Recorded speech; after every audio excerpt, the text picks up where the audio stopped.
Hi viewers, నమస్తే. మీరు రోజువారీ ప్రయాణాల కోసం బైక్ లేదా స్కూటర్ కొనాలని ప్లాన్ చేస్తున్నారా? లేదా రాయల్ ఎన్ఫీల్డ్ లాంటి గట్టిగా శబ్దం చేసే బైకులు కొనాలి అనుకుంటున్నారా? అయితే ఈ వార్త మీకోసమే. జీఎస్టీ కొత్త రేట్ల తర్వాత మొత్తం ఆటోమొబైల్ రంగంలో ధరల్లో పెద్ద మార్పులు వచ్చాయి. ఇక్కడ మనం బైకుల ధరలు ఏం పెరిగాయి, ఏవి తగ్గాయి అనే దానిపై మాట్లాడుకోబోతున్నాం.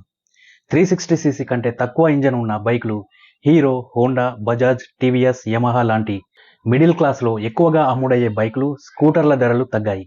Royal Enfield Hunter and classics 350 వీటిపై కూడా ధరలు తగ్గాయి. కానీ పెద్ద బైకులకి అండ్ ప్రీమియం బైకులపై మాత్రం ధరలు పెంచేశారు. ఇక్కడ మనం చూసినట్లయితే రాయల్ ఎన్ఫీల్డ్ ధరలు Hunter 350 bike times of India report ప్రకారం ఈ బైక్ ధర 1,49,800 నుండి 1,34,910కి పడిపోయింది. అంటే 14,900 సేవ్ అవుతుంది. క్లాసిక్ 350 బైక్కి దాదాపు 19,300 తగ్గింది. కానీ రాయల్ మరింత ధరలయాన్ 450 లాంటి కొత్త అడ్వెంచర్ బైకుల ధరల్లో 22,000 నుండి 27,000 వరకు పెరుగుదల వచ్చింది.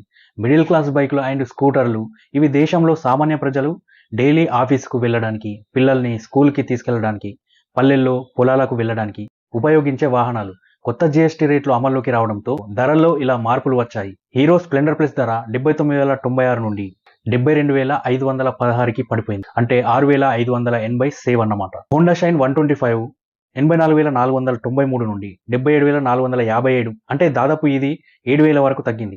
బజాజ్ పల్సర్ 150 అయితే 1,10,419 నుండి 10,1,847కు తగ్గింది. 8,500కి ధర తగ్గింది. ఇంకా TVS Apache RTR 160, Yamaha FZS FI వీటిలో 10,000కు పైగా ధర తగ్గింది. హోండా సిబి షైన్ ఎస్పీ దాదాపు 11,861 తగ్గింది.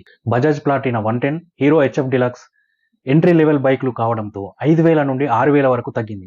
స్కూటర్ ధరలు చూసినట్టయితే స్కూటర్ రైడర్లకు కూడా ఇది శుభవార్తే. హోండా యాక్టివా 125 భారత్లోనే ఎక్కువ అమ్ముడయ్యే స్కూటర్ ఇది. ఇప్పుడు 81,000 నుండి 74,250కి పడిపోయింది. TVS Jupiter 125, Suzuki Access 125, Hero Maestro Edge 125, TVS Ntorq 125 వీటిలో ధరలు 6,000 నుండి 7,000 వరకు. మనం ధరలు పెరిగిన మోడళ్లను చూసినట్లయితే ధరలు పెరిగిన 500 అయితే చాలా ఎక్కువగా పెరిగింది. ఇదైతే దాదాపు 55,000 పెరిగింది. అప్రిలియా ఆర్ఎస్ 457, టూఓనో 457 వీటిల్లో కూడా 37,000 నుండి 40,000 వరకు పెరిగింది. 350 సీసీ వరకు ఉన్న బైకులు, స్కూటర్ల ధరలు తగ్గడంతో మిడిల్ క్లాస్కి ఊరటైతే లభించింది. కానీ ప్రీమియం హెవీ బైకులు కొనే వాళ్ళు మాత్రం ఎక్కువ ఖర్చు చేయాల్సి ఉంటుంది. రాబోయే పండుగ సీజన్లో 2 వీలర్ అమ్మకాలు పెరిగే అవకాశం ఉంది. ఫ్రెండ్స్, ఈ సమాచారం మీకు ఉపయోగపడిందా? అయితే ఒక లైక్ చేయండి. ఇలాంటి మరెన్నో ఇంట్రెస్టింగ్ వీడియోల కోసం సబ్స్క్రైబ్ చేసుకోండి. మరో ఇంట్రెస్టింగ్ టాపిక్తో మళ్ళీ కలుద్దాం.